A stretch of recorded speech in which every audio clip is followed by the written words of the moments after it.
Magandang araw sa inyong lahat, Luzon, Visayas, Mindanao. Kayo ay nakikinig sa DZRH 602 AM, ang istasyon ng tunay na serbisyo publiko.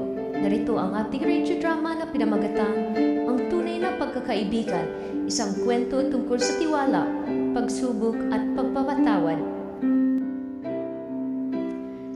Sa isang paaralan, limang magkakaibigan ang laging magkakasama, sina Mark, Carlo, Jake, Ana at Mia. Guys, tara, sabay-sabay tayong kumain mamaya. Oo naman. Matagal na rin tayong hindi nagkakasama. Sige, excited na ako. Marami akong ikukwento. Basta libre ni Mark ang pagkain, ha? Masaya ang kanilang samahan hanggang sa isang araw.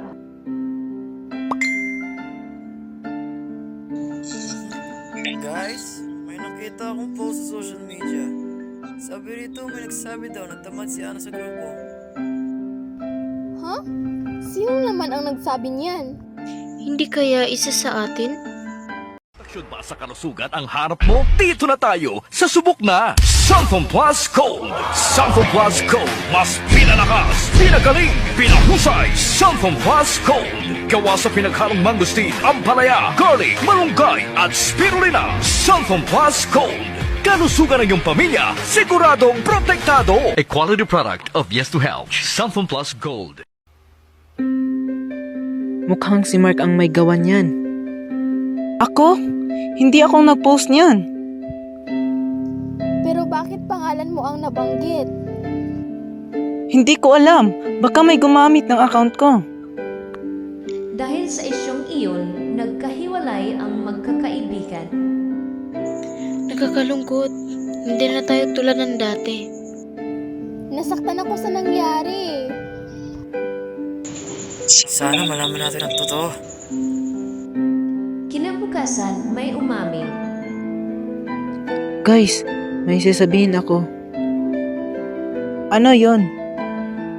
Ako ang gumawa ng peking account at ako ang nag-post. Ikaw? Pero bakit? Naiinggit ako sa inyong pagkakaibigan. Pakiramdam ko, hindi niyo ako pinapansin. Jake, kaibigan ka rin namin. Dapat sinabi mo na lang ang naramdaman mo eh. Pasensya na, hindi ko sinasadyang masaktan kayo. Nasaktan man kami, pero handa kaming magpatawad. Oo, basta wag mo nang ulitin ha. Pangako, hindi na mauulit. Muling nagkakaayos ang magkakaibigan at natutunan nila ang tunay na pagkakaibigan ay may tiwala at pagpapatawad. Tara na guys, kumain na tayo. At this time, libre ni Jake. Woo! Ano?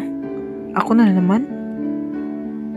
At dito nagtatapos ang ating kwento. Tandaan, ang tunay na kaibigan ay hindi perpekto, ngunit marunong umamin sa pagkakamali at magpatawad. Hanggang sa muli sa inyong lahat, dito lang tayo nakatutok sa DZRH 602 AM, ang istasyon ng tunay serbisyo publiko, Tatak RMN.